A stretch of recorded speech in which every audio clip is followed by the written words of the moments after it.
Vision Punjab TV ਦੇਖ ਰਹੇ ਸਾਰੇ ਦਰਸ਼ਕਾਂ ਦਾ ਪ੍ਰੋਗਰਾਮ ਚਰਚਾ ਦਾ ਮੁੱਦਾ ਵੀ ਸਵਾਗਤ ਹੈ ਜੀ। ਯੂਪੀ ਦੇ ਵਿੱਚ ਜੋ ਕੁਝ ਹੋਇਆ ਬਹੁਤ ਮੰਦਭਾਗਾ।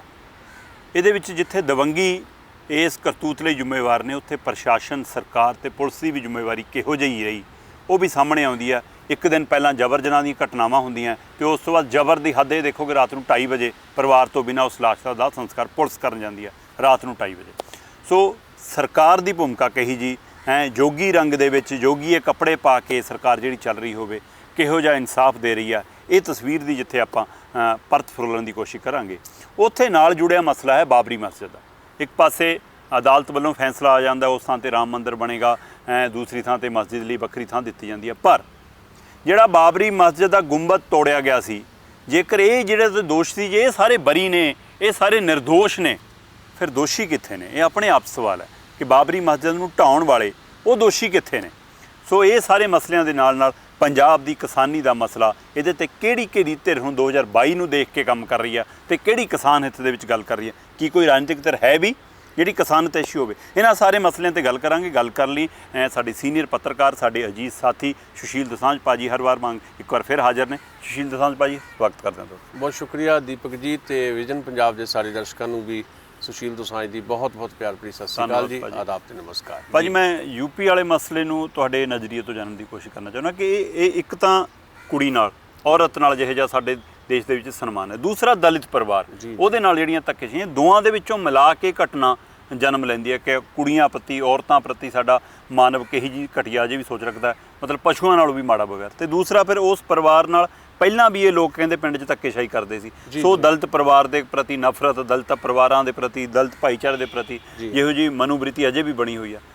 ਕੀ ਤੁਸੀਂ ਦੇਖਦੇ ਹੋ ਸਾਰੇ ਮਸਲੇ ਨੂੰ? ਫਿਰ ਆਪਾਂ ਰਾਜਨੀਤਿਕ ਪਹਿਲੂ। ਮੈਂ ਦੇਖੋ ਦੀਪਕ ਜੀ, ਨੰਬਰ 1 ਗੱਲ ਤਾਂ ਇਹ ਹੈ ਕਿ ਇਹ ਕੋਈ ਪਹਿਲੀ ਘਟਨਾ ਨਹੀਂ ਹੈ ਤੇ ਨਾ ਹੀ ਆਖਰੀ ਹੈ। ਬਿਲਕੁਲ। ਜਦੋਂ ਅਸੀਂ ਆ ਗੱਲਾਂ ਕਰ ਰਹੇ ਹਾਂ ਤੇ ਉਦੋਂ ਤੱਕ ਇਹ ਖਬਰ ਆ ਗਈ ਹੈ ਕਿ ਉਸੇ ਯੂਪੀ ਦੇ ਵਿੱਚ ਬਲਰਾਮਪੁਰ ਇੱਕ ਏਰੀਆ, ਬਿਲਕੁਲ, ਜਿੱਥੇ ਲਗਭਗ ਇਸੇ ਤਰਜ਼ ਤੇ, ਜਿਸ ਤਰਜ਼ ਦੇ ਉੱਤੇ ਇਹ ਮਨੀਸ਼ਾ ਦੇ ਨਾਲ ਰੇਪ ਕੀਤਾ ਗਿਆ, ਫਿਰ ਉਹਨੂੰ ਬਹੁਤ ਬੁਰੀ ਤਰ੍ਹਾਂ ਮਾਰਿਆ ਕੁੱਟਿਆ ਗਿਆ, ਉਹਦੀ ਰੀੜ੍ਹ ਦੀ ਹੱਡੀ ਕਰੈਕ ਹੋ ਗਈ, ਫਿਰ ਉਹਦੀ ਜੀਭ ਤੱਕ ਕੱਟ ਦਿੱਤੀ ਗਈ।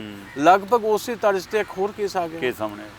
ਉਸ ਬੱਚੀ ਦੇ ਨਾਲ ਵੀ ਉਹੀ ਸਾਰਾ ਕੁਝ ਕੀਤਾ ਗਿਆ ਤੇ ਬਾਅਦ ਵਿੱਚ ਉਹਦਾ ਮਰਡਰ ਕਰ ਦਿੱਤਾ ਗਿਆ। ਹੁਣ ਕੀ ਹੋਏਗਾ? ਜਿਵੇਂ ਇਸ ਕੇਸ ਦੇ ਵਿੱਚ ਅਸੀਂ ਦੇਖਿਆ, ਇਸ ਕੇਸ ਦੇ ਵਿੱਚ ਇਸ ਬੱਚੀ ਦੀ ਮੌਤ ਜਿਹੜੀ ਹੁੰਦੀ ਆ ਮਨੀਸ਼ਾ ਦੀ, ਉਹ ਇੱਕ ਤਾਂ ਉਹਦੇ ਤੇ ਜ਼ੁਲਮ ਹੋਇਆ, ਤਸ਼ੱਦਦ ਹੋਇਆ, ਉਹ ਤਾਂ ਹੈ ਹੀ, ਪਰ ਨਾਲ ਉਸ ਤੋਂ ਬਾਅਦ ਵੀ ਉਹਦੀ ਟ੍ਰੀਟਮੈਂਟ ਲਾਸ਼ ਨਾਲ ਵੀ ਤਸ਼ੱਦਦ ਕੀਤਾ। ਹਾਂ, ਉਹਦੀ ਟ੍ਰੀਟਮੈਂਟ ਵੀ ਸਹੀ ਤਰੀਕੇ ਨਾਲ ਨਹੀਂ ਕੀਤੀ ਗਈ।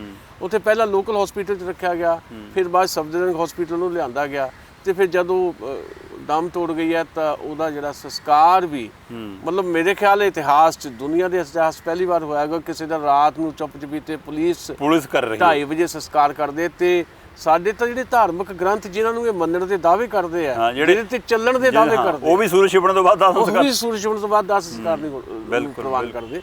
ਸੋ ਇਹ ਸਿੱਧੇ ਤੌਰ ਦੇ ਉੱਤੇ ਸਾਡੇ ਦੇਸ਼ ਦੀ ਜਿਹੜੀ ਖਾਸ ਤੌਰ ਦੇ ਉੱਤੇ ਔਰਤ ਤੇ ਦਲਿਤ ਦੀ ਜਿਹੜੀ ਸਥਿਤੀ ਹੈ, ਉਹਦੀ ਬਿਲਕੁਲ ਸਪਸ਼ਟ ਰੂਪ ਦੇ ਵਿੱਚ ਇੱਕ ਤਸਵੀਰ ਜਿਹੜੀ ਸਾਨੂੰ ਦਿਖਾਈ ਦੇ ਰਹੀ ਹੈ। ਇਸ ਤੋਂ ਪਹਿਲਾਂ ਬੜੇ ਕੇਸ ਹੋਏ, ਅਸੀਂ ਜੇ ਉਹਦੀ ਵਿਆਖਿਆ ਕਰਨ ਲੱਗੇ ਉਹਨਾਂ ਗੱਲਾਂ ਜਾਣ, ਪਰ ਫਿਰ ਵੀ ਦਰੁਸਤ ਸਾਰਾ ਕੁਝ ਕਿਉਂ ਨਹੀਂ ਹੋ ਰਿਹਾ? ਸਾਡੇ ਕੋਲ ਕੇਸ ਆ ਕਠੂਆ ਦਾ, ਕਠੂਏ ਦੇ ਵਿੱਚ ਆਸਫਾ ਬੱਚੀ 8 ਸਾਲ ਦੀ ਦੇ ਨਾਲ ਰੇਪ ਹੁੰਦਾ। ਜਿਹੜੇ ਲੋਕ ਉਹਦੇ ਲਈ ਇਨਸਾਫ ਲਈ ਲੜ ਰਹੇ ਆ, ਦੀਪਕਾ ਰਾਜਵੰਤ ਉਹਦੀ ਜਿਹੜੀ ਵਕੀਲ ਸੀ, ਮਤਲਬ ਸੋਸ਼ਲੀ ਵੀ, ਮਤਲਬ ਸੋਸ਼ਲੀ ਉਹਦਾ ਪਰਿਵਾਰ ਤੱਕ ਤੋੜ ਦਿੱਤਾ ਗਿਆ। ਉਹ ਆਪਣੇ ਪਰਿਵਾਰ ਨਾਲ ਨਹੀਂ, ਉਹਦੀ ਆਪਦੀ ਇੱਕ ਬੱਚੀ ਹੈ, ਉਹਨੂੰ ਪੋਲੀਟੀਕਲੀ ਉਸ ਪਰਿਵਾਰ ਨੂੰ ਮਜਬੂਰ ਕਰ ਦਿੱਤਾ ਗਿਆ, ਉਸ ਬੱਚੀ ਦੇ ਪਰਿਵਾਰ ਨੂੰ, ਕਿ ਤੁਸੀਂ ਆਪਣੀ ਇਹ ਵਕੀਲ ਡਰਾਪ ਕਰੋ। ਇੱਦਾਂ ਹੀ ਸਿਆਸੀ ਤੌਰ ਦੇ ਉੱਤੇ ਇੱਥੇ ਸਾਰਾ ਕੁਝ ਹੈ। ਜਿਹੜਾ ਤੁਸੀਂ ਜੋਗੀ ਦਾ ਨਾਂ ਲਿਆ, ਅਸਲ ਦੇ ਵਿੱਚ ਯੋਗੀ ਹੈ, ਮਤਲਬ ਉੱਥੋਂ ਦੇ ਮੁੱਖ ਮੰਤਰੀ ਹੈ। ਤੁਸੀਂ ਅੰਦਾਜ਼ਾ ਕਰੋ ਕਿ ਸਾਡੇ ਦੇਸ਼ ਦੇ ਵਿੱਚ ਇੱਕ ਮੰਤਰੀ ਦਾ ਕੋਈ ਕੁੱਤਾ ਗਵਾਚ ਜਾਂਦਾ, ਉਹ ਨੈਸ਼ਨਲ ਨਿਊਜ਼ ਬਣ ਜਾਂਦਾ। ਸਾਡੇ ਦੇਸ਼ ਦੇ ਵਿੱਚ ਇੱਕ ਧੀ ਦੇ ਨਾਲ ਬਲਾਤਕਾਰ ਹੁੰਦਾ ਹੈ, 14 ਦਿਨਾਂ ਬਾਅਦ ਉਹਦੀ ਡੈਥ ਹੋ ਜਾਂਦੀ ਹੈ, ਉਹਦੇ ਨਾਲ ਐਡਾ ਵੱਡਾ ਤਸ਼ੱਦਦ ਹੁੰਦਾ ਹੈ, ਉਹਦੀ ਜੀਭ ਤੱਕ ਕੱਟ ਦਿੱਤੀ ਜਾਂਦੀ ਹੈ, ਉਹ ਖਬਰ ਨਹੀਂ ਬਣਦੀ। ਚੀਖ ਕੇ ਜਿਹੜੇ ਚੈਨਲਾਂ ਤੇ ਬੋਲਣ ਵਾਲੇ ਐਂਕਰ ਜਿਹੜੇ ਆ, ਹੁਣ ਕਿਤੇ ਨਹੀਂ ਦਿਖਾਈ ਦੇ ਰਹੇ। ਉਹ ਹਲੇ ਵੀ ਸੁਸ਼ਾਂਤ ਤੇ ਉਹ ਮੁੰਬਈ 'ਚ ਫਸੇ ਨੇ। ਤੁਸੀਂ ਇਹ ਤੋਂ ਅੰਦਾਜ਼ਾ ਕਰ ਸਕਦੇ ਹੋ ਕਿ ਇਹ ਇਸ ਮੁਲਕ ਨੂੰ ਕਿੱਦਾਂ ਦਾ ਬਣਾਇਆ ਜਾ ਰਿਹਾ। ਇਹ ਮੱਧਯੁਗੀ ਜਿਹੜਾ ਇੱਕ ਸਾਡਾ ਜਿਹੜਾ ਸਮਾਂ ਲੰਘ ਗਿਆ, ਵਾਪਸ ਭਾਰਤ ਨੂੰ ਮੱਧਯੁਗੀ ਕਾਲ 'ਚ ਲਿਜਾਉਣ ਦੀਆਂ ਜਿਹੜੀਆਂ ਕੋਸ਼ਿਸ਼ਾਂ ਹੋ ਰਹੀਆਂ। ਜਿੱਦਾਂ ਦਲਿਤਾਂ ਦੇ ਕੰਨਾਂ 'ਚ ਸੀਸਾ ਪਾਇਆ ਜਾਂਦਾ ਸੀ, ਉਹਨਾਂ ਦੇ ਬੋਲਣ ਤੇ ਜੇ ਕੋਈ ਗੱਲ ਵੀ ਕਰਦੇ ਸੀ ਤਾਂ ਉਹਨਾਂ ਦੀ ਜੀਭ ਵੱਢ ਦਿੱਤੀ ਜਾਂਦੀ ਸੀ। ਉਹ ਸਾਰਾ ਕੁਝ ਜੋ ਮਨੂ ਸਿਮਰਤੀ ਦੇ ਹਵਾਲੇ ਨਾਲ ਸਾਡੇ ਸਾਹਮਣੇ ਆ ਰਿਹਾ, ਉਹ ਸਾਰਾ ਕੁਝ ਸਾਡੇ ਸਾਹਮਣੇ ਆ ਰਿਹਾ। ਪਰ ਮਸਲਾ ਉੱਥੇ ਖੜਾ ਆ ਕਿ ਸਾਡੀ ਸਿਆਸਤ, ਖਾਸ ਤੌਰ ਤੇ ਹਕੂਮਤੀ ਸਿਆਸਤ ਜਿਹੜੀ ਹੈ, ਉਹਦਾ ਕਿਰਦਾਰ ਜਿਹੜਾ ਆ ਉਹ ਇੰਨੀ ਬੁਰੀ ਤਰ੍ਹਾਂ ਹੁਣ ਉਗੜ ਕੇ ਸਾਡੇ ਸਾਹਮਣੇ ਆਇਆ ਕਿ ਇਹ ਵੀ ਕਹਿਣਾ ਸਾਨੂੰ ਔਖਾ ਲੱਗਦਾ ਕਿ ਤੁਸੀਂ ਸ਼ਰਮ ਕਰੋ। ਉਹ ਹੁਣ ਉਹਨਾਂ ਲਈ ਇਹ ਲਫ਼ਜ਼ ਵਰਤਣਾ ਵੀ ਸਾਡੇ ਲਈ ਔਖਾ ਵੀ ਤੁਸੀਂ ਕੁਝ ਤਾਂ ਸ਼ਰਮ ਕਰ ਲਓ। ਉਹਨਾਂ ਨੇ ਆਹੀ ਕੁਝ ਕਰਨਾ ਹੈ। ਸਾਡੇ ਪ੍ਰਧਾਨ ਮੰਤਰੀ ਨਰਿੰਦਰ ਮੋਦੀ ਫੋਨ ਕਰਦੇ ਆ ਜਦੋਂ ਇੱਕ ਪ੍ਰੈਸ਼ਰ ਬਿਲਡ ਹੁੰਦਾ ਯੋਗੀ ਆਦਿੱਤਿਆਨਾਥ ਨੂੰ ਕਿ ਦੋਸ਼ੀਆਂ ਨੂੰ ਸਖਤ ਸਜ਼ਾ ਦਿੱਤੀ ਜਾਏ। ਯੋਗੀ ਆਦਿੱਤਿਆਨਾਥ ਇੱਕ SIT ਬਣਾ ਦਿੰਦੇ ਆ ਵੀ 7 ਦਿਨਾਂ 'ਚ ਰਿਪੋਰਟ ਮੰਗ ਲਈ ਹੈ। ਜਦੋਂ SITs ਬਣ ਲੱਗ ਪੈਣ, ਜਦੋਂ ਕਮੇਟੀਆਂ ਬਣ ਲੱਗ ਪੈਣ, ਸਮਝ ਲਓ ਮਾਮਲਾ ਲਟ ਗਿਆ, ਤੁਹਾਡਾ ਮਾਮਲਾ ਦਬਾ ਦਿੱਤਾ ਗਿਆ। ਠੀਕ ਹੈ, ਇੱਕ ਪ੍ਰੈਸ਼ਰ 'ਚ ਉਹਨਾਂ ਨੂੰ 4 ਜਣਿਆਂ ਨੂੰ ਗ੍ਰਿਫਤਾਰ ਕਰ ਲਿਆ ਗਿਆ, ਪਰ ਜਿੱਦਾਂ ਪਹਿਲਾਂ ਲੋਕ ਬਚਦੇ ਰਹੇ ਆ ਉੱਦਾਂ ਹੀ ਉਹਨਾਂ ਨੇ ਬਚ ਜਾਣਾ। ਆ ਤੁਸੀਂ ਬਚਣ ਵਾਲੀ ਗੱਲ ਕੀਤੀ ਹੈ, ਬਚ ਕੇ ਅਡਵਾਨੀ ਜੋਸ਼ੀ ਹੁਣ ਵੀ ਸਾਰੇ ਬਾਹਰ ਆ ਗਏ ਜੀ। ਆਪਾਂ ਇਸ ਮਸਲੇ ਤੋਂ ਜੇ ਪਰੇ ਵੀ ਆ ਜਾਈਏ ਕਿ ਠੀਕ ਹੈ ਉਹ ਧਾਰਮਿਕ ਮਸਲਾ ਸੀ, ਤੁਸੀਂ ਨੂੰ ਕੋਰਟ ਦੇ ਵਿੱਚ ਉਸ ਮਾਮਲੇ ਦੇ ਨਿਬੜ ਗਿਆ ਕਿ ਹਾਂ ਭਾਈ ਇਹ ਥਾਂ ਕਿਹਨੂੰ ਦੇਣੀ ਆ, ਉਹ ਥਾਂ ਉਹ ਸ਼ਾਂਤੀ ਨਾਲ ਦੋਵੇਂ ਧਿਰਾਂ ਨੇ ਪ੍ਰਵਾਨ ਵੀ ਕੀਤਾ। ਸਰਕਾਰਾਂ ਦਾ ਲੱਗਦਾ ਸੀ ਰਾਜਨੀਤਿਕ ਧਿਰਾਂ ਚਾਹੁੰਦੀ ਸੀ ਕਿ ਇਸ ਮਸਲੇ ਤੇ ਵੀ ਦੰਗਾ ਹੋ ਜਾਵੇ, ਪਰ ਨਹੀਂ ਹੋਇਆ। ਇਹ ਲੋਕਾਂ ਦੀ, ਮੁਸਲਮਾਨ ਭਾਈਚਾਰੇ ਦੀ ਵੀ ਬਹੁਤ ਵੱਡੀ ਦਰਿਆਦਿਲੀ ਹੈ ਕਿ ਉਸ ਮਸਲੇ ਸ਼ਾਂਤ ਰਹੇ। ਪਰ ਜਦੋਂ ਗੁੰਬਦ ਢਾਉਣ ਵਾਲਾ ਮਸਲਾ ਹੈ, ਜਦੋਂ ਉਹ ਚਾਹੇ ਕਿਸੇ ਮਰਜ਼ੀ ਧਰਮ ਨਾਲ ਹੋਵੇ, ਜੇ ਟੁੱਟੀ ਹੈ ਕੋਈ ਚੀਜ਼ ਤਾਂ ਉਹਦੇ ਲਈ ਕੋਈ ਤਾਂ ਦੋਸ਼ੀ ਹੈ। ਹਥੌੜਾ ਮਾਰਿਆ ਕਿਸੇ ਨੇ, ਉਹਦੀਆਂ ਗੁੰਬਦ ਦੀਆਂ ਇੱਟਾਂ ਤੋੜੀਆਂ, ਕੋਈ ਤਾਂ ਹੈ ਨਾ। ਹੁਣ ਇਹ ਸਾਰੇ ਬਰੀ ਨੇ ਤਾਂ ਫਿਰ ਦੋਸ਼ੀ ਕਿੱਥੇ ਨੇ? ਬਿਲਕੁਲ ਤੁਹਾਡਾ ਵਾਜਿਬ ਸਵਾਲ ਹੈ। ਇਹਦੇ 'ਚ ਕੁਝ ਚੀਜ਼ਾਂ ਸਾਨੂੰ ਜ਼ਰੂਰ ਦੇਖਣੀਆਂ ਪੈਣਗੀਆਂ। ਅਸੀਂ ਰਿਸਪੈਕਟ ਕਰਦੇ ਹਾਂ ਹਮੇਸ਼ਾ ਹੀ, ਸੁਪਰੀਮ ਕੋਰਟ ਹੋਵੇ ਜਾਂ CBI ਦੀ ਅਦਾਲਤ ਹੋਵੇ ਜੀ, ਪਰ ਲਾਜ਼ਮੀ ਤੌਰ ਤੇ ਜਦੋਂ ਇਹ ਸਾਨੂੰ ਲੱਭਣਾ ਪਏਗਾ ਕਿ ਫਿਰ ਜੇ ਉਹ ਗੁੰਬਦ ਤੋੜਿਆ ਗਿਆ, ਮਸਜਿਦ ਢਾਈ ਗਈ ਹੈ ਤਾਂ ਉਹਦਾ ਦੋਸ਼ੀ ਕੌਣ ਹੈ। ਹਾਂ, ਫਿਰ ਜੇ ਬਰੀ ਨੇ ਜਾਂ ਗੁੰਬਦ ਟੁੱਟੇ ਹੀ ਨਹੀਂ, ਫਿਰ ਸਾਨੂੰ ਇਹ ਜ਼ਰੂਰ ਦੇਖਣਾ ਪਏਗਾ ਕਿ ਜਦੋਂ CBI ਦੀ ਸਪੈਸ਼ਲ ਕੋਰਟ ਦੇ ਮਾਣਯੋਗ ਜੱਜ ਜਿਹੜੇ ਇਹ ਆਪਣੇ ਫੈਸਲੇ 'ਚ ਇਹ ਕਹਿੰਦੇ ਆ ਵੀ ਇਹ ਅਚਨਚੇਤ ਵਾਪਰਿਆ ਸੀ, ਇਹ ਤਾਂ ਰੋਕ ਰਹੇ ਸੀ, ਇਹ ਅਚਨਚੇਤ ਵਾਪਰਿਆ ਸੀ, ਇਹ ਕੋਈ ਪਲਾਨਡ ਨਹੀਂ ਸੀ, ਅਚਨਚੇਤ ਵਾਪਰਿਆ ਸੀ। ਸਗੋਂ ਅਸ਼ੋਕ ਸਿੰਘਲ ਦਾ ਨਾਮ ਲੈ ਕੇ ਕਿਹਾ ਕਿ ਇਹ ਲੋਕ ਤਾਂ ਉਹਨਾਂ ਨੂੰ ਰੋਕਣ ਵਾਲਿਆਂ 'ਚ ਸ਼ਾਮਲ ਸੀ। ਠੀਕ ਹੈ, ਇਸੇ ਕੇਸ ਦੇ ਵਿੱਚ ਜਿਹੜੇ 1400-1500 ਗਵਾਹ ਸੀ, ਉਹਨਾਂ 'ਚ ਇੱਕ ਬਹੁਤ ਇੰਪੋਰਟੈਂਟ ਗਵਾਹ ਸੀ ਜਿਹੜੇ ਪੱਤਰਕਾਰ ਵੀ ਨੇ ਤੇ ਚਿੰਤਕ ਵੀ ਨੇ, ਸ਼ਰਤ ਪ੍ਰਧਾਨ ਉਹਨਾਂ ਦਾ ਨਾਮ ਆ। ਉਹਨਾਂ ਨੇ ਇਹ ਸਵਾਲ ਖੜਾ ਕੀਤਾ ਇਸੇ ਗੱਲ ਤੇ ਵੀ ਠੀਕ ਹੈ CBI ਦੀ ਇਹ ਕੋਰਟ ਕਹਿ ਰਹੀ ਹੈ, ਮੈਂ CBI ਤੇ ਕਹਿੰਦੇ ਮੈਂ ਦੋਸ਼ ਨਹੀਂ ਦਿੰਦਾ, ਪਰ CBI ਦੇ ਜੱਜ ਸਾਹਿਬ ਕਹਿ ਰਹੇ ਆ ਵੀ ਇਹ ਕੋਈ ਯੋਜਨਾਬੱਧ ਨਹੀਂ ਸੀ, ਅਚਨਚੇਤ ਵਾਪਰਿਆ ਸੀ। ਤੇ ਮੈਂ ਇਹ ਕਹਿਣਾ ਚਾਹੁੰਦਾ ਸ਼ਰਤ ਪ੍ਰਧਾਨ ਦੇ ਲਫ਼ਜ਼ਾਂ ਦੇ ਵਿੱਚ ਵੀ ਮੈਂ ਕਹਿਣਾ ਚਾਹੁੰਦਾ ਕਿ ਭਾਵੇਂ ਇਹ ਯੋਜਨਾਬੱਧ ਨਹੀਂ ਸੀ, ਪਰ CBI ਦੀ ਸਪੈਸ਼ਲ ਕੋਰਟ ਦਾ ਫੈਸਲਾ ਯੋਜਨਾਬੱਧ ਜ਼ਰੂਰ ਹੈ। ਉਹ ਤਾਂ ਕਿਤੇ ਨਾ ਕਿਤੇ ਪ੍ਰਭਾਵਿਤ ਹੋਇਆ। ਫਿਰ ਇਹਦੇ 'ਚ ਇੱਕ ਬੜੀ ਇੰਪੋਰਟੈਂਟ ਗੱਲ ਉਹਨਾਂ ਨੇ ਉਜਾਗਰ ਕੀਤੀ ਹੈ। ਵੈਸੇ ਤਾਂ ਸਾਰਿਆਂ ਨੂੰ ਪਤਾ ਲੱਗੇ ਜਾਣਾ ਹੁਣ, ਜਦੋਂ ਸਾਡੇ ਚੀਫ ਆਫ ਜਸਟਿਸ ਜਦੋਂ ਰਿਟਾਇਰ ਹੁੰਦੇ ਆ, ਉਸ ਤੋਂ ਇੱਕ ਦਿਨ ਪਹਿਲਾਂ ਜਿਹੜੀ ਤੁਸੀਂ ਚਰਚਾ ਕੀਤਾ ਉਹ ਮੰਦਰ ਬਣਾਉਣ ਦਾ ਫੈਸਲਾ ਦੇ ਕੇ ਜਾਂਦੇ ਤੇ ਰਿਟਾਇਰ ਹੋਣ ਤੋਂ ਦੂਜੇ ਦਿਨ ਉਹਨਾਂ ਨੂੰ ਰਾਜ ਸਭਾ ਦਾ ਮਿਲ ਗਈ।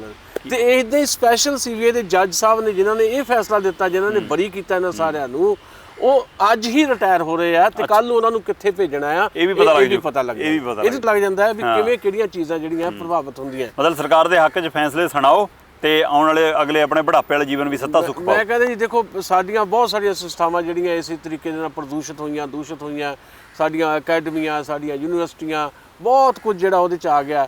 ਇੱਕੋ ਹੀ ਚੀਜ਼ ਸੀ, ਸਾਡੀ ਸੁਪਰੀਮ ਕੋਰਟ ਸੀ ਜਾਂ CBI ਤੇ ਇੱਕ ਯਕੀਨ ਜਿਹਾ ਹੁੰਦਾ ਸੀ, ਤੇ ਉਹ ਯਕੀਨ ਹੁਣ ਤਿੜਕਣ ਲੱਗ ਪਿਆ ਕਿਤੇ ਨਾ ਕਿਤੇ। ਬਾਰੀ ਕੋ ਹੀ ਜਿਹੜਾ ਦੀਵਾ ਜਲਦਾ ਹੁੰਦਾ ਸੀ ਉਹ ਵੀ ਕਿਤੇ ਨਾ ਕਿਤੇ ਬੁਝਦਾ ਦਿਖਾਈ ਦੇ ਰਿਹਾ। ਇਹਦੀ ਇੱਕ ਹੋਰ ਮੈਂ ਗੱਲ ਤੁਹਾਨੂੰ ਦੱਸ ਦਿੰਦਾ, ਇਸ CBI ਦੀ ਸਪੈਸ਼ਲ ਕੋਰਟ ਦਾ ਜਿਹੜਾ ਇਹ ਫੈਸਲਾ ਇਹਨਾਂ ਨੂੰ ਬਰੀ ਕਰਨ ਦਾ, ਇਹ ਸੁਪਰੀਮ ਕੋਰਟ ਦੇ ਪਹਿਲੇ ਫੈਸਲੇ ਦੇ ਖਿਲਾਫ ਹੈ। ਅੱਛਾ, ਸੁਪਰੀਮ ਕੋਰਟ ਨੇ 2017 ਦੇ ਵਿੱਚ ਸਾਰੇ ਕੇਸ ਜਿਹੜੇ ਸੀ, ਜਿਹੜੇ ਕੋਈ ਗਵਾਲੀਅਰ ਸੀ, ਕੋਈ ਸਾਰੇ ਇਕੱਠੇ ਕੀਤੇ ਸੀ, ਕਿਹਾ ਸੀ ਵੀ ਤੇਜ਼ੀ ਨਾਲ ਇਹਦੀ ਸੁਣਵਾਈ ਹੋਵੇ, ਇੱਕ ਕੇਸ 'ਚੋਂ ਤਬਦੀਲ ਕਰਤੇ।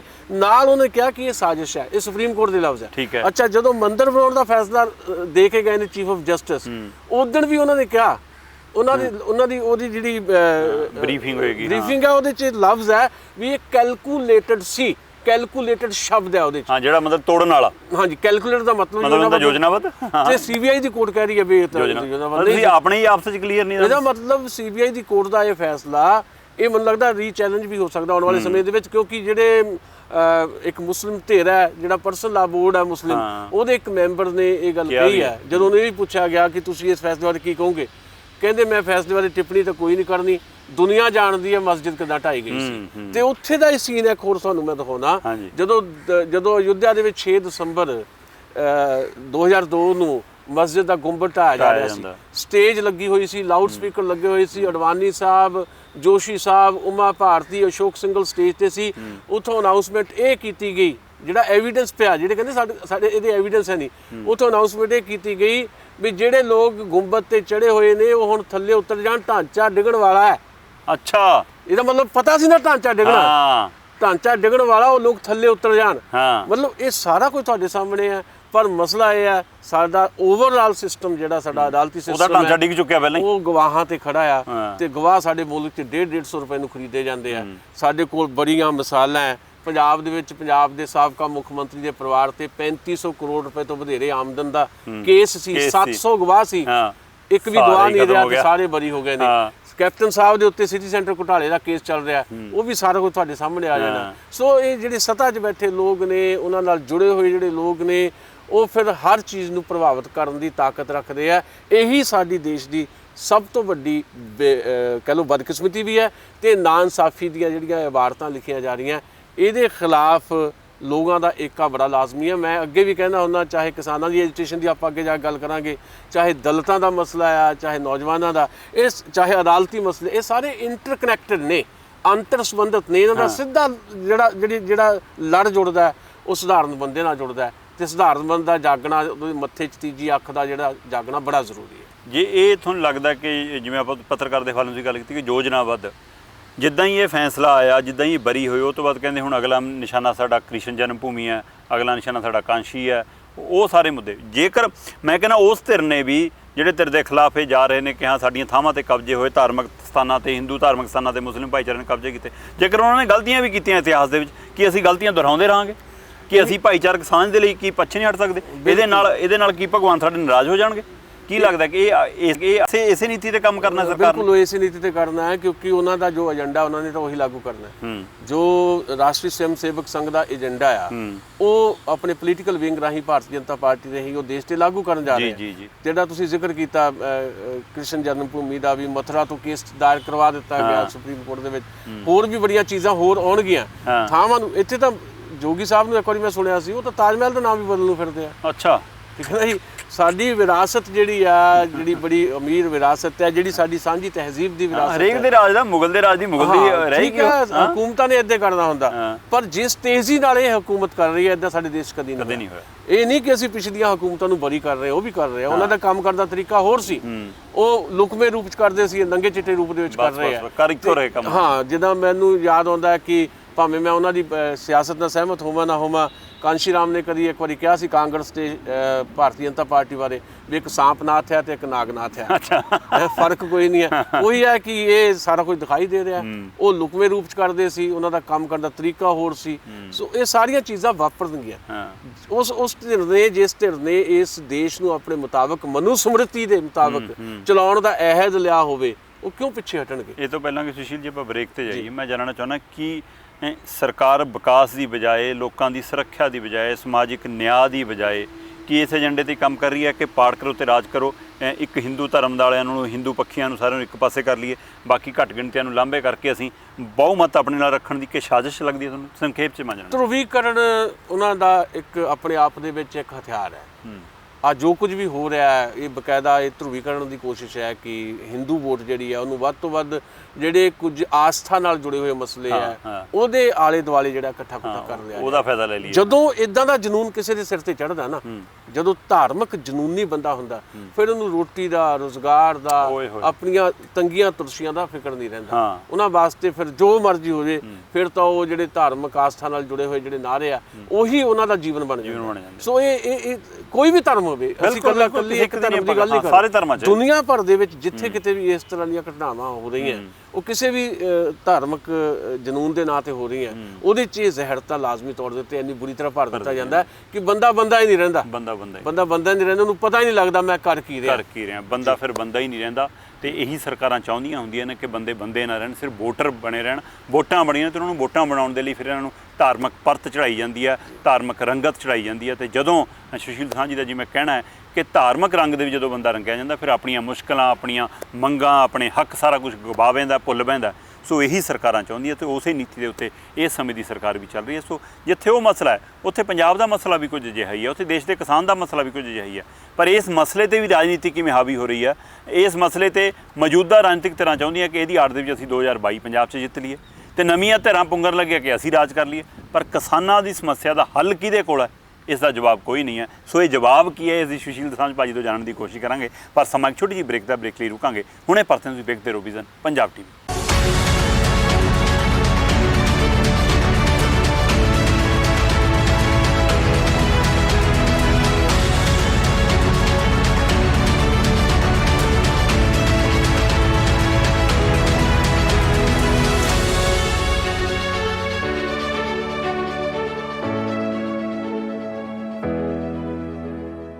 ਵਿਜ਼ਨ ਪੰਜਾਬ ਟੀਵੀ ਦੇਖ ਰਹੇ ਸਾਰੇ ਦਰਸ਼ਕਾਂ ਦਾ ਪ੍ਰੋਗਰਾਮ ਚਰਚਾ ਦਾ ਮੁੱਦਾ ਸਵਾਗਤ ਹੈ। ਸੁਸ਼ੀਲ ਦਸਾਂਝ ਜੀ ਹੋਰਾਂ ਨਾਲ ਅਸੀਂ ਚਰਚਾ ਕਰ ਰਹੇ ਹਾਂ ਦੇਸ਼ ਦੀ ਸਥਿਤੀ ਦੇ ਉੱਤੇ, ਦੇਸ਼ ਦੇ ਧਾਰਮਿਕ ਧਰੁਵੀਕਰਨ ਦੇ ਉੱਤੇ, ਤੇ ਇਸੇ ਮਸਲੇ ਨੂੰ ਲੈ ਕੇ ਕਿਸਾਨੀ ਮੁੱਦੇ ਤੇ ਕਿਵੇਂ ਰਾਜਨੀਤਿਕ ਧਰੁਵੀਕਰਨ ਹੋ ਰਿਹਾ ਉਹ ਵੀ ਜਾਣਨ ਦੀ ਕੋਸ਼ਿਸ਼ ਕਰਦੇ ਹਾਂ। ਸੁਸ਼ੀਲ ਦਸਾਂਝ ਭਾਜੀ, ਜਦੋਂ ਤੱਕ ਇਹ ਬਿੱਲ ਦਾ ਰੂਪ ਸੀਗੇ 3 ਆਰਡੀਨੈਂਸ, ਜਦੋਂ ਤੱਕ ਲੋਕ ਸਭਾ 'ਚ ਆਏ, ਫਿਰ ਰਾਜ ਸਭਾ 'ਚ ਆਏ, ਉਸ ਸਮੇਂ ਤੱਕ ਧਰਨੇ, ਪ੍ਰਦਰਸ਼ਨ, ਅੰਦੋਲਨ ਸਮਝ ਆਉਂਦਾ।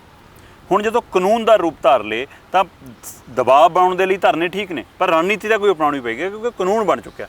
ਪੰਜਾਬ ਦੀਆਂ ਰਾਜਨੀਤਿਕ ਧਿਰਾਂ ਦੀ ਕੀ ਕਿਸਾਨ ਹਤੈਸ਼ੀ ਨੇ, ਕਿਸਾਨਾਂ ਨਾਲ ਧਰਨਿਆਂ ਤੇ ਬੈਠ ਰਹੀਆਂ ਜਾਂ ਆਪਣੇ ਝੰਡਾ ਵੱਖਰਾ ਲਾ ਰਹੀਆਂ, ਕੀ ਇਹ ਕਿਸਾਨ ਹਤੈਸ਼ੀ ਨੇ ਕਿ 2022 ਦੀ ਕੁਰਸੀ ਦੀ ਹਤੈਸ਼ੀ ਨੇ? ਦੇਖੋ, ਇਹ ਬੜਾ ਸਪਸ਼ਟ ਹੋਣਾ ਚਾਹੀਦਾ, ਸਾਡੇ ਲੋਕਾਂ ਨੂੰ ਵੀ ਸਪਸ਼ਟ ਹੋਣਾ ਚਾਹੀਦਾ। ਖਾਸ ਤੌਰ ਤੇ ਜਿਹੜੀਆਂ ਧਿਰਾਂ ਲੜ ਰਹੀਆਂ ਉਹਨਾਂ ਦੀ ਜਿਹੜੀ ਲੀਡਰਸ਼ਿਪ ਹੈ ਉਹਨਾਂ ਨੂੰ ਵੀ ਇਹਦੇ ਤੇ ਬਹੁਤ ਜ਼ਿਆਦਾ ਚੌਕਸੀ ਤੇ ਸਪਸ਼ਟਤਾ ਦੇ ਨਾਲ ਕੁਝ ਚੀਜ਼ਾਂ ਸਮਝ ਲੈਣੀਆਂ ਚਾਹੀਦੀਆਂ। ਮਿਸਾਲ ਦੇ ਤੌਰ ਤੇ ਚੰਗੀ ਗੱਲ ਹੈ, ਇਹਨਾਂ 31 ਕਿਸਾਨ ਜਥੇਬੰਦੀਆਂ ਦੀ ਮੀਟਿੰਗ ਵੀ ਹੋਈ ਕੈਪਟਨ ਅਮਰਿੰਦਰ ਨਾਲ।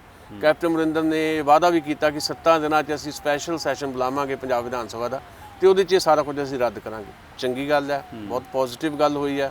ਤੇ ਦੂਜੀ ਗੱਲ ਹੈ, ਉਹਨਾਂ ਦਾ ਜਿਹੜਾ ਰਵੱਈਆ ਕੈਪਟਨ ਅਮਰਿੰਦਰ ਜਾਂ ਉਹਨਾਂ ਦੀ ਸਰਕਾਰ ਦਾ ਕਿਸਾਨਾਂ ਦੇ ਪ੍ਰਤੀ ਥੋੜਾ ਨਰਮ ਵੀ ਹੈ। ਉਹ ਕਿਸੇ ਕਿਸਮ ਦਾ ਕੋਈ ਕੇਸ ਨਹੀਂ ਪਾ ਰਹੇ, ਉਹਨਾਂ ਨੇ ਕਿਹਾ ਸੀ। ਪਰ ਜੇ ਤੁਸੀਂ ਰਿਐਲਿਟੀ ਦੇਖਣੀ ਹੋਵੇ ਇਹਦੇ ਪਿੱਛੇ, ਜਿਹੜੀ ਤੁਸੀਂ ਕਹਿ ਰਹੇ 222 ਦਾ ਜਿਹੜਾ ਮਸਲਾ ਆ, ਕਿਉਂਕਿ ਬਹੁਤਾ ਸਮਾਂ ਤਾਂ ਰਹਿ ਨਹੀਂ ਗਿਆ, ਬਿਲਕੁਲ ਹੋਰ ਸਾਲ ਬਾਅਦ ਇੱਥੇ ਚੋਣਾਂ ਦਾ ਕੜਮਾਸ ਜਿਹਾ ਪੈ ਜਾਣਾ, ਮਚੇ ਗਿਆ, ਹੁਣ ਤਾਂ ਮਚੇ ਗਿਆ। ਤੇ ਇਸ ਕਰਕੇ ਪੋਲੀਟੀਕਲੀ ਬੜੀ ਸ਼ਾਰਪਨੈਸ ਦੇ ਨਾਲ ਕੈਪਟਨ ਅਮਰਿੰਦਰ ਦੀ ਅਗਵਾਈ ਦੇ ਵਿੱਚ ਕਾਂਗਰਸ ਪਾਰਟੀ ਇਸ ਮਸਲੇ ਨੂੰ ਪੰਜਾਬ 'ਚ ਡੀਲ ਕਰ ਰਹੀ ਹੈ ਜੀ।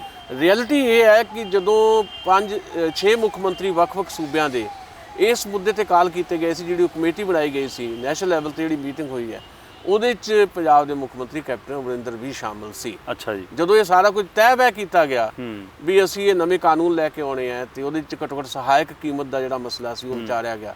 ਕੈਪਟਨ ਅਮਰਿੰਦਰ ਹੋਰਾਂ ਦੀ ਪੰਜਾਬ ਦੇ ਮੁੱਖ ਮੰਤਰੀ ਦੀ ਹੈਸੀਅਤ ਵਜੋਂ ਉਹਦੇ 'ਚ ਹਾਜ਼ਰੀ ਸੀ ਤੇ ਸਹਿਮਤੀ ਸੀ। ਇਹ ਸੱਚ ਹੈ। ਨਾਲੇ ਕੈਪਟਨ ਅਮਰਿੰਦਰ ਕਹਿੰਦੇ ਕਿ ਪੰਜਾਬ ਤੋਂ ਬਾਹਰ ਰੱਖਿਆ ਸੀ ਨਾ ਪਹਿਲਾਂ ਉਹ ਕਮੇਟੀ 'ਚੋਂ, ਇਹ ਤਾਂ ਜਦੋਂ ਦਬਾਅ ਪਿਆ ਫਿਰ ਕਮੇਟੀ ਸ਼ਾਮਲ ਕੀਤੀ। ਫਿਰ ਕਮੇਟੀ ਦੇ ਵਿੱਚ ਰੈਗੂਲਰ ਮੀਟਿੰਗਸ ਤਾਂ ਹੋਈਆਂ ਨਾ, ਇੱਕ ਮੀਟਿੰਗ 'ਚ ਗਏ ਕੈਪਟਨ ਅਮਰਿੰਦਰ, ਫਿਰ ਉਸ ਤੋਂ ਬਾਅਦ ਜਦੋਂ ਘੱਟੋ ਘੱਟ ਸਹਾਇਕ ਕੀਮਤ ਤੇ ਫਿਰ ਮੀਟਿੰਗ ਕਾਲ ਹੋਈ, ਕੈਪਟਨ ਅਮਰਿੰਦਰ ਨੂੰ ਰਿਪਰੈਜ਼ੈਂਟ ਕੀਤਾ ਪੰਜਾਬ ਦੇ ਖਜ਼ਾਨਾ ਮੰਤਰੀ, ਵਿੱਤ ਮੰਤਰੀ ਮਨਪ੍ਰੀਤ ਬਾਦਲ ਨੇ, ਉੱਥੇ ਸਹਿਮਤੀ ਦੇ ਕੇ ਆਏ। ਉਧਰ ਸ਼੍ਰੋਮਣੀ ਅਕਾਲੀ ਦਲ, ਉਹਨਾਂ ਦੀ ਕੈਬਨਿਟ ਦੀ ਮੀਟਿੰਗ 'ਚ ਹਰਸਿਮਰਤ ਕੌਰ ਬਾਦਲ ਜਿਹੜੇ ਆ ਉਹ ਸਹਿਮਤੀ ਦੇ ਕੇ ਆਏ, ਤੇ ਉਸ ਤੋਂ ਬਾਅਦ ਉਹਨਾਂ ਨੇ ਸਿਫਤਾਂ ਕੀਤੀਆਂ। ਉਹ ਵੀਡੀਓ ਹੈ, ਹਾਂ, ਉਹ ਸਾਰਾ ਕੁਝ ਰਿਕਾਰਡ ਪਿਆ, ਸੁਖਬੀਰ ਬਾਦਲ ਜੋ ਬੋਲੇ ਉਹ ਵੀ ਪਤਾ। ਸੋ ਮੈਂ ਦੋਨਾਂ ਨੂੰ ਤਾਂ ਜੋੜ ਕੇ ਨਾਲ ਗੱਲ ਕਰ ਰਿਹਾ ਵੀ ਲੱਗਦਾ ਹੈ ਕਿ ਇਹਨਾਂ ਤੋਂ ਵੱਡਾ ਕੋਈ ਪੰਜਾਬ ਦੇ ਕਿਸਾਨ ਦਾ ਹਿਤੈਸ਼ੀ ਨਹੀਂ ਹੈ। ਬਿਲਕੁਲ। ਹੁਣ ਤੱਕ ਜੇ ਪੰਜਾਬ ਦਾ ਕਿਸਾਨ ਰੁਲਿਆ ਹੈ ਤਾਂ ਪੰਜਾਬ 'ਚ ਰਾਜ ਕਿਹਨੇ ਕੀਤਾ? ਪੰਜਾਬ 'ਚ ਰਾਜ ਇਹਨਾਂ ਨੇ ਰਲ ਮਿਲ ਕੇ ਕੀਤਾ ਨਾ। ਕਦੀ ਉੱਤਰ ਕਾਟੋ ਮੈਂ ਚੜਾ ਦੀ ਜਿਹੜੀ ਪਾਲਿਸੀ ਹੈ, ਸੋ ਇਹਨਾਂ ਨੇ ਰਲ ਕੇ ਰਾਜ ਕੀਤਾ, ਰਲ ਕੇ ਇਹ ਕਿਸਾਨਾਂ ਦੀ ਇਸ ਦੁਰਦਸ਼ਾ ਦੇ ਜਿਹੜੇ ਆ ਦੋਸ਼ੀ ਹੈ ਜੀ। ਜੇ ਅੱਜ ਕਿਸਾਨ ਸੁਸਾਈਡ ਦੇ ਲੈਵਲ ਤੱਕ ਪਹੁੰਚ ਗਿਆ ਹੈ, ਜੇ ਮਹਾਰਾਸ਼ਟਰ ਦਾ ਕਿਸਾਨ ਵੀ ਸੁਸਾਈਡ ਕਰ ਰਿਹਾ ਹੈ, ਜੇ ਪੰਜਾਬ ਦਾ ਕਿਸਾਨ ਜਾਂ ਆਂਧਰਾ ਦਾ ਕਿਸਾਨ ਵੀ ਸੁਸਾਈਡ ਕਰ ਰਿਹਾ ਹੈ, ਇੱਕ ਤਾਂ ਉੱਥੋਂ ਦੀ ਸਟੇਟ ਜਿਹੜੀ ਪਾਲਿਸੀਜ਼ ਜਿਹੜੀਆਂ ਹੈਗੀਆਂ ਆਪਣੇ ਕਿਸਾਨਾਂ ਪ੍ਰਤੀ ਉਹ ਜ਼ਿੰਮੇਵਾਰ ਹੈ। ਦੂਜਾ ਨੈਸ਼ਨਲ ਪਾਲਿਸੀ ਜਿਹੜੀ ਤੁਸੀਂ ਐਗਰੀਕਲਚਰ ਪਾਲਿਸੀ ਜਿਹੜੀ ਅਡਾਪਟ ਕੀਤੀ ਹੈ, ਜਿਹੜੀ ਨਵੀਂ ਇਕਨੋਮਿਕ ਪਾਲਿਸੀ ਦੇ ਤਹਿਤ ਜਿਹੜੀ ਅਡਾਪਟ ਹੋਈ ਹੈ, ਤੇ ਉਹ ਨਵੀਂ ਇਕਨੋਮਿਕ ਪਾਲਿਸੀ ਜਿਹੜੀ ਡਾਕਟਰ ਮਨਮੋਹਨ ਸਿੰਘ ਜਿਹੜੇ ਆ ਉਹ ਲੈ ਕੇ ਆਏ ਸੀ, ਤੇ ਜਿਹਨੂੰ ਬੜੀ ਤੇਜ਼ੀ ਨਾਲ ਨਰਿੰਦਰ ਮੋਦੀ ਲਾਗੂ ਕਰ ਰਹੇ। ਪਾਲਿਸੀ ਮਨਮੋਹਨ ਸਿੰਘ ਦੀ ਸੀ, ਲਾਗੂ ਮੋਦੀ ਕਰ ਰਿਹਾ। ਪਾਲਿਸੀ ਅਸਲ 'ਚ ਵਰਲਡ ਬੈਂਕ ਦੀ ਸੀ, ਤੇ doctor Manmohan Singh world bank ਦੇ ਮੁਲਾਜ਼ਮ ਰਹੇ, ਤੇ ਉਹ ਸਾਡੇ ਦੇਸ਼ ਦੇ ਪ੍ਰਧਾਨ ਮੰਤਰੀ ਰਹੇ। ਸੋ ਇਹ ਦੇਖਣ ਨੂੰ ਲੱਗ ਸਕਦਾ ਹੈ ਕਿ ਇਹਨਾਂ ਦੇ ਕੰਮ ਕਰਨ ਦੇ ਤਰੀਕੇ ਵੱਖੋ ਵੱਖਰੇ ਆ, ਪਰ ਆਰਥਿਕ ਨੀਤੀਆਂ ਦਾ ਮਸਲਾ ਹੋਵੇ ਜਾਂ ਬਾਕੀ ਸਾਰੀ ਜਿਹੜੀ ਨੀਤੀ ਲੋਕਾਂ ਦੇ ਭਲੇ ਜਾਂ ਲੋਕਾਂ ਦੇ ਖਿਲਾਫ ਖੜੀ ਕੋਈ ਮਾੜੀ ਮੋਟੀ ਵੀ ਦਿਖਾਈ ਦਿੰਦੀ ਹੈ, ਉਹ ਸਾਰੀਆਂ ਪਾਲਿਸੀਜ਼ ਤੈਅ ਹੁੰਦੀਆਂ ਵਰਲਡ ਬੈਂਕ। ਬਿਲਕੁਲ, ਕਿਉਂਕਿ ਜਿੱਥੋਂ ਅਸੀਂ ਵੱਡਾ ਕਰਜ਼ਾ ਲੈਣਾ ਆ ਉਹਨਾਂ ਦੇ ਮੁਤਾਬਕ ਅਸੀਂ ਆਪਣੀਆਂ ਨੀਤੀਆਂ ਬਣਾਉਣੀਆਂ। ਸੋ ਇਸ ਕਰਕੇ ਇਹਨਾਂ ਧਿਰਾਂ ਨੂੰ ਸਮਝ ਲੈਣਾ ਚਾਹੀਦਾ। ਜੇ ਕੋਈ ਧਿਰ ਤੁਹਾਨੂੰ ਰਾਜਨੀਤਿਕ ਤੌਰ ਦੇ ਉੱਤੇ ਲਾਭ ਦਿੰਦੀ ਹੈ, ਲਾਭ ਲੈ ਲੈਣਾ ਚਾਹੀਦਾ, ਪਰ ਇਹਨਾਂ ਦੀ ਮਨਸ਼ਾ ਸਮਝ ਲੈਣੀ ਚਾਹੀਦੀ ਹੈ। ਮਨਸ਼ਾ ਕੀ ਹੈ? ਮਨਸ਼ਾ 2022 ਹੈ, ਟਾਰਗੇਟ ਉੱਥੇ ਹੀ ਹੈ। ਜੇ ਰਾਜਨੀਤਿਕ ਪਾਰਟੀਆਂ ਦੀ ਮਨਸ਼ਾ 2022 ਹੈ, ਚਲੋ ਕਹਿ ਸਕਦੇ ਹਾਂ ਰਾਜਨੀਤਿਕ ਪਾਰਟੀਆਂ ਉਹਨਾਂ ਦਾ ਚੋਣ ਹੀ ਲੜਨੀ, ਉਹਨਾਂ ਦਾ ਕੰਮ ਇਹੀ ਹੈ। ਪਰ ਲੋਕਾਂ ਦੇ ਲਈ ਕੰਮ ਕਰਨਾ ਤਾਂ ਹੁੰਦਾ ਸਰਕਾਰ ਦਾ ਕੰਮ, ਪਰ ਰਾਜਨੀਤਿਕ ਪਾਰਟੀਆਂ ਦਾ ਰਾਜਨੀਤੀ ਕਰਨਾ ਵੀ ਕੰਮ ਹੈ। ਪਰ ਇਸ ਸਮੇਂ ਪੰਜਾਬ ਦੇ ਗਾਇਕ ਸਿੰਗਰ ਗੀਤਕਾਰ ਕੁਝ ਇਹਨਾਂ ਵਿੱਚ ਮਤਲਬ ਆਪਣੇ ਆਪ ਨੂੰ ਸਮਾਜ ਸੇਵੀ ਦੱਸ ਕੇ ਜਿਹੜੇ ਸ਼ਾਮਲ ਹੋਈਆਂ ਧਿਰਾਂ ਨੇ, ਉਹ ਸਾਰੀਆਂ ਕਾਲੀਆਂ ਵੀ ਨਜ਼ਰ ਆ ਰਹੀਆਂ ਰਾਜਨੀਤੀ ਕਰਨ ਦੇ ਲਈ, ਉਹ ਸੱਤਾ ਸੁੱਖ ਮਾਣਨ ਲਈ ਵੀ ਕਾਲੀਆਂ ਨਜ਼ਰ ਆ ਰਹੀਆਂ। ਇਹਨਾਂ 'ਚੋਂ ਕੁਛ ਤਾਂ ਲੱਗਦਾ ਕਿ ਜਿਹੜੇ ਧਰਤੀ ਦੇ ਪੁੱਤ ਨੇ, ਜਿਹੜੇ ਕਿਸਾਨਾਂ ਦੇ ਮੁੰਡੇ ਨੇ, ਚਾਹੇ ਉਹ ਗਾਇਕੀ ਚੱਲ ਗਏ, ਚਾਹੇ ਉਹ ਫਿਲਮੇ ਚੱਲ ਗਏ, ਉਹ ਆਪਣੀ ਜ਼ਮੀਰ ਨਾਲ ਲੱਗੇ ਨੇ। ਪਰ ਇਹਨਾਂ 'ਚ ਕੁਝ ਉਹ ਵੀ ਨਾਲ ਭੀੜ 'ਚ ਸ਼ਾਮਲ ਹੋ ਰਹੇ ਨੇ ਜਿਹੜੇ ਛੇਤੀ 2022 'ਚ। ਕੀ ਲੱਗਦਾ ਕਿ ਇਹਨਾਂ 'ਚੋਂ ਵੀ ਇੱਕ ਨਵੀਂ ਪਾਰਟੀ ਜਨਮ ਲੈਣ ਨੂੰ ਫਿਰਦੀ ਹੈ? ਦੇਖੋ ਪੋਸੀਬਿਲਿਟੀਜ਼ ਤਾਂ ਸਾਰੀਆਂ ਹੁੰਦੀਆਂ, ਪਰ ਇਹ ਆ ਵੀ ਇੱਕ ਚੰਗੀ ਗੱਲ ਇਹ ਹੋਈ ਆ ਪਹਿਲਾਂ, ਕਿਉਂਕਿ ਜਿੱਦਾਂ ਸਾਨੂੰ ਦਿਖਾਈ ਦੇ ਰਿਹਾ ਸੀ ਸ਼ੰਭੂ ਬਾਰਡਰ ਤੇ ਵੀ ਬੜਾ ਕੁਝ ਹੋਇਆ, ਉੱਥੇ ਕਲਾਕਾਰਾਂ ਨੇ ਵੱਖਰੇ ਤੌਰ ਤੇ ਵੀ ਆਪਣੇ ਬਿਲਕੁਲ ਇਕੱਠ-ਮੱਠ ਕੀਤਾ, ਚੰਗਾ ਕੀਤਾ। ਉਸ ਤੋਂ ਬਾਅਦ ਕਿਸਾਨ ਜਥੇਬੰਦੀਆਂ ਨਾਲ ਉਹਨਾਂ ਦੀ ਮੀਟਿੰਗ ਹੋਈ ਜੀ। ਉਹ ਮੀਟਿੰਗ 'ਚ ਜਿਹੜਾ ਪੋਜ਼ਿਟਿਵ ਪੁਆਇੰਟ ਨਿਕਲ ਕੇ ਆਇਆ ਉਹ ਇਹ ਆਇਆ ਕਿ ਉਹ ਹੁਣ ਵੱਖੋ ਵੱਖਰੇ ਨਹੀਂ ਲੜਨਗੇ, ਇਕੱਠੇ ਹੋ ਕੇ ਲੜਨਗੇ। ਹਾਂ, ਇਹ ਚੰਗੀ ਗੱਲ ਹੈ। ਇਹ ਇੱਕ ਪੋਜ਼ਿਟਿਵ ਸਾਈਨ ਹੈ ਇਹਦੇ ਵਿੱਚੋਂ ਵੀ। ਇੱਕ 14 ਮੈਂਬਰੀ ਕਮੇਟੀ ਲਗਭਗ ਬਣਾਈ ਲਈ ਗਈ ਹੈ, ਜਿਹਦੇ 'ਚ ਕਿਸਾਨ ਜਥੇਬੰਦੀਆਂ ਦੇ 7 ਨੁਮਾਇੰਦੇ ਹੋਣਗੇ, 7 ਆਰਟ ਨਾਲ ਜੁੜੇ ਹੋਏ ਲੋਕ ਹੋਣਗੇ, ਉਹ 'ਚ ਲੇਖਕ ਵੀ ਹੋ ਸਕਦੇ ਆ, ਬੁੱਧੀਜੀਵੀ ਜਾਂ ਕਲਾਕਾਰ ਜਿਹੜੇ ਉਹਨੂੰ ਲੀਡ ਕਰ ਰਹੇ ਆ। ਇਹ ਚੰਗੀ ਗੱਲ ਹੈ। ਦੂਜੀ ਗੱਲ ਜਿਹੜੀ ਮੈਂ ਸਮਝਦਾ ਕਿ ਇਹਨੂੰ ਅਸਲ ਦੇ ਵਿੱਚ ਨਾ ਹੋਰ ਵਿਸਥਾਰ ਦੇਣ ਦੀ ਲੋੜ ਹੈ। ਪਹਿਲੀ ਗੱਲ ਤਾਂ ਇਹ ਸਮਝ ਲੈਣਾ ਚਾਹੀਦਾ ਹੈ ਕਿ ਲੜਾਈ ਕਿਸਾਨਾਂ ਦੀ ਨਹੀਂ ਹੈ। ਹੁਣ ਹੀ ਸਾਡੇ ਇੱਕ ਪਰਿਵਾਰਕ ਦੋਸਤ ਨਾਲ ਚਰਚਾ ਹੋ ਰਹੀ ਸੀ ਤੇ ਉਹ ਬੜੀ ਅੱਛੀ ਸੁਆਣੀ ਆ, ਤੇ ਉਹਨੇ ਕਿਹਾ ਕਿ ਐਵੇਂ ਕਿਸਾਨ ਧਰਨੇ ਤੇ ਬੈਠੇ ਆ, ਇਹ ਕੀ ਕਰਦੇ ਫਿਰਦੇ ਆ, ਇਹਦਾ ਕੀ ਮਤਲਬ ਹੈ? ਤੇ ਫਿਰ ਉਹ ਥੋੜੀ ਮਿਸਾਲਾਂ ਦੇ ਕੇ ਦੱਸਣਾ ਪਿਆ ਕਿ ਇਹ ਕਿਸਾਨ ਦੀ ਤੇ ਲੜਾਈ ਹੋਣੀ, ਲੜਾਈ ਤਾਂ ਸਾਡੀ, ਇਹ ਤਾਂ ਲੜਾਈ ਤੁਹਾਡੀ ਹੈ। ਜਦੋਂ ਤੁਸੀਂ ਜਿਹੜੀ ਕਿਸਾਨ ਦੇ ਖੇਤ ਦੇ ਵਿੱਚੋਂ 10 ਰੁਪਏ ਦੀ ਚੀਜ਼ ਉੱਠ ਕੇ ਜਾਣੀ ਆ ਮਾਰਕੀਟ ਦੇ ਵਿੱਚ, ਜਦੋਂ ਤੁਹਾਨੂੰ ਉਹ 200 ਦੀ ਮਿਲਣੀ ਹੈ, ਤੁਹਾਨੂੰ ਮਿਲਣੀ ਹੈ ਨਾ। ਕਿਸਾਨ ਪਹਿਲਾਂ ਲੁੱਟਿਆ ਗਿਆ, ਤੁਹਾਨੂੰ ਬਾਅਦ ਚ ਲੁੱਟਣਾ, ਦੋਈ ਤਰ੍ਹਾਂ ਲੁੱਟੀ ਜਾਣੀ। ਅਲਟੀਮੇਟਲੀ ਲੜਾਈ ਆਮ ਬੰਦੇ ਦੀ ਹੈ। ਇਸ ਗੱਲ ਨੂੰ ਕਿਤੇ ਨਾ ਕਿਤੇ ਖਾਨੇ 'ਚ ਪਾ ਲੈਣਾ ਚਾਹੀਦਾ। ਇਸੇ ਕਰਕੇ ਮੈਂ ਕਹਿੰਦਾ ਇਹ ਲੜਾਈ, ਜਿਹੜਾ ਤੁਸੀਂ ਵੀ ਕਹਿ ਰਹੇ ਸੀ ਕਾਨੂੰਨ ਬਣ ਗਏ, ਹੁਣ ਕੀ ਹੋ ਸਕਦਾ? ਕਾਨੂੰਨ ਬਣ ਜਾਣ, ਜੋ ਮਰਜ਼ੀ ਹੋ ਜਾਵੇ, ਲੜਾਈ ਜਿਹੜੀ ਹੈ ਜੇ ਉਹ ਵਿਆਪਕ ਹੋ ਜਾਏ, ਬਿਲਕੁਲ ਉਹਦਾ ਦਾਇਰਾ ਬਹੁਤ ਵਿਸ਼ਾਲ ਹੋ ਜਾਏ, ਆਮ ਬੰਦੇ ਦੀ ਲੜਾਈ ਤਬਦੀਲ ਹੋ ਜਾਵੇ। ਜਿੱਦਾਂ ਮੈਂ ਕਿਹਾ, ਇਹ ਜਿਹੜੀ ਕੁੜੀ ਦਾ ਮਸਲਾ ਆ, ਦਲਿਤ ਬੱਚੀ ਦਾ ਮਸਲਾ, ਮਨੀਸ਼ਾ ਦਾ ਆ, ਜਾਂ ਕਠੂਆ ਵਾਲੀ ਜਿਹੜੀ ਬੱਚੀ ਸੀਗੀ, ਜਾਂ ਜਿਹੜੀ ਨਿਰਭੈ ਵਾਲਾ ਕੇਸ ਸੀ, ਇਹ ਸਾਰੇ ਮਾਮਲੇ ਜਿਹੜੇ ਆ ਅੰਤਰ ਸੰਬੰਧਿਤ ਨੇ। ਜੇ ਦਲਿਤ ਦੀ ਲੜਾਈ ਨੂੰ ਅਸੀਂ ਸਮਝਾਂਗੇ, ਜੇ ਘੱਟ ਗਿਣਤੀਆਂ ਦੀ ਲੜਾਈ ਨੂੰ ਅਸੀਂ ਸਮਝਾਂਗੇ, ਜੇ ਕਿਸਾਨ ਦੀ ਨਾਲ ਖੇਤ ਮਜ਼ਦੂਰ ਦੀ ਲੜਾਈ ਨਹੀਂ ਸਮਝਾਂਗੇ, ਛੋਟੇ ਤੇ ਦਰਮਿਆਨੇ ਦੁਕਾਨਦਾਰ ਦੀ ਲੜਾਈ ਸਮਝਾਂਗੇ, ਛੋਟੇ ਵਪਾਰੀ ਦੀ, ਈਵਨ ਜਿਹੜਾ ਉਹਨਾਂ ਦਾ ਵੋਟ ਬੈਂਕ ਹੈ ਭਾਰਤੀ ਜਨਤਾ ਪਾਰਟੀ ਦਾ, ਉਹ ਵੀ ਇੰਨੀ ਬੁਰੀ ਤਰ੍ਹਾਂ ਜਿਹੜਾ ਪਰੇਸ਼ਾਨ ਹੈ। ਇਹਦੇ ਲਈ ਇੱਕ ਬਹੁਤ ਵੱਡੇ ਤੇ ਵਿਸ਼ਾਲ ਮੰਚ ਦੀ ਜ਼ਰੂਰਤ ਹੈ, ਤੇ ਨਾਲ ਸਹੀ ਰਾਜਸੀ ਦ੍ਰਿਸ਼ਟੀਕੋਣ ਦੀ ਜ਼ਰੂਰਤ ਹੈ, ਜਿਹ 'ਚ ਘੁਸਪੈਠ ਨਾ ਹੋ ਸਕੇ। ਬਸ ਗੱਲ ਇਹੀ ਹੈ, ਘੁਸਪੈਠ ਤੋਂ ਬਚਣ ਦੀ ਜ਼ਰੂਰਤ ਹੈ, ਕਿਉਂਕਿ ਬੜਾ ਕੁਝ ਹੋਰ ਕੀਤਾ ਜਾਏਗਾ ਆਉਣ ਵਾਲੇ ਸਮੇਂ ਦੇ ਵਿੱਚ, ਕੀਤਾ ਵੀ ਜਾ ਰਿਹਾ, ਕੋਸ਼ਿਸ਼ ਹੋ ਰਹੀ ਹੈ। ਜਦੋਂ ਤੁਸੀਂ ਟਰੈਕਟਰ ਸਾੜਨ ਦੀ ਪੋਲਿਟਿਕਸ ਦੇਖੋਗੇ, ਕੌਣ ਸਾੜ ਰਹੇ ਨੇ ਟਰੈਕਟਰ, ਕੌਣ ਸਾੜ ਰਿਹਾ? ਇੰਡੀਆ ਗੇਟ ਕਿਹਨੇ ਸਾੜਿਆ ਟਰੈਕਟਰ ਜਾ ਕੇ? ਪੰਜਾਬ 'ਚ 2 ਟਰੈਕਟਰ ਸਾੜੇ ਗਏ, ਇੱਕ ਅਕਾਲੀ ਦਲ ਨੇ ਸਾੜਿਆ, ਇੱਕ ਯੂਥ ਕਾਂਗਰਸ ਨੇ ਸਾੜਿਆ। ਇਹ ਸਾਰਾ ਕੁਝ ਤੁਹਾਡੀ ਜਿਹੜੀ ਲੜਾਈ ਆ ਉਹਨੂੰ ਗਲਤ ਪਾਸੇ ਲਿਜਾਣ ਦੀਆਂ ਕੋਸ਼ਿਸ਼ਾਂ, ਕਿਉਂਕਿ ਇਹ ਖੁਦ ਤੁਹਾਡੇ ਹਿਤੈਸ਼ੀ ਨਹੀਂ ਹੈ। ਇਹ ਸਮਝ ਲੈਣਾ ਚਾਹੀਦਾ। ਇਹਨਾਂ ਤੇ ਪ੍ਰੈਸ਼ਰ ਬਿਲਡ ਕਰਨ ਵਾਸਤੇ ਇੱਕ ਵਿਸ਼ਾਲ ਮੰਚ ਦੀ ਜ਼ਰੂਰਤ ਹੈ। ਉਹ ਦੇਸ਼ ਪੱਧਰ ਤੇ ਹੋਵੇ ਤਾਂ ਬਿਹਤਰ ਨਤੀਜੇ ਨਿਕਲਣਗੇ। ਜੇਕਰ ਦੇਸ਼ ਪੱਧਰ ਦੇ ਉੱਤੇ ਇੱਕ ਵਿਸ਼ਾਲ ਦਾਇਰੇ ਦੇ ਵਿੱਚ ਰਹਿ ਕੇ ਇੱਕ ਧਿਰ ਬਣ ਕੇ ਲੜਾਈ ਲੜੀ ਜਾਵੇ, ਤਾਂ ਇਹ ਕਹਿੰਦੇ ਕਾਨੂੰਨ ਵੀ ਬਦਲਣੇ ਪੈ ਸਕਦੇ। ਜਿਵੇਂ ਸੁਸ਼ੀਲ ਦਸਾਂਝ ਭਾਜੀ ਹੋਰਾਂ ਨੇ ਕਿਹਾ ਕਿ ਮਸਲਾ ਇਹ ਇਕੱਲੇ ਕਿਸਾਨਾਂ ਤੱਕ ਨਹੀਂ, ਮਸਲਾ ਇਕੱਲੇ ਮਜ਼ਦੂਰਾਂ ਤੱਕ ਨਹੀਂ, ਇਹ ਹਰ ਆਵਾਮ ਦੀ ਲੜਾਈ ਹੈ, ਸਮੁੱਚੇ ਦੇਸ਼ ਦੀ ਲੜਾਈ ਹੈ। ਇਹ ਤੁਹਾਡੇ ਘਰ ਦੇ ਚੁੱਲ੍ਹੇ ਤੱਕ ਪਹੁੰਚਣਾ ਇਹਦਾ ਸੇਕ, ਇਸ ਲਈ ਸਮਝਣਾ ਪੈਣਾ ਕਿ ਉੱਥੇ ਰੋਟੀ ਪੱਕੇਗੀ ਜਾਂ ਸੜੇਗੀ। ਸੋ ਇਸ ਲਈ ਇਸ ਸਮੇਂ ਇਸ ਨੂੰ ਵਿਆਪਕ ਪੱਧਰ ਤੇ ਲੜਨ ਦੀ ਲੋੜ ਹੈ, ਤੇ ਰਾਜਨੀਤਿਕ ਧਿਰਾਂ ਰਾਜਨੀਤੀ ਕਰ ਰਹੀਆਂ। ਪਰ ਜਿਹੜੇ ਨਵੇਂ ਨੌਜਵਾਨ ਸਾਹਮਣੇ ਆ ਰਹੇ ਨੇ, ਇੱਕ ਚੰਗਾ ਸੁਨੇਹਾ ਵੀ ਹੈ, ਪਰ ਉਹਨਾਂ ਦੇ ਵਿੱਚ ਘੁਸਪੈਠ ਨਾ ਹੋਵੇ, ਉਹ ਇਮਾਨਦਾਰੀ ਵਾਲੀਆਂ ਧਿਰਾਂ ਸਾਹਮਣੇ ਆਉਣ, ਤੋਂ ਜਿਸ ਦੇ ਨਾਲ ਦੇਸ਼ ਦਾ, ਪੰਜਾਬ ਦਾ ਭਲਾ ਹੋਵੇ। ਫਿਰ ਪਰਤਾਂਗੇ ਨਵੇਂ ਵਿਸ਼ਿਆਂ ਨਾਲ, ਨਵੇਂ ਮਹਿਮਾਨਾਂ ਨਾਲ। ਤੁਸੀਂ ਵੇਖਦੇ ਰਹੋ ਵਿਜ਼ਨ ਪੰਜਾਬ TV, ਹਰ ਕਦਮ ਤੁਹਾਡੇ ਨਾਲ।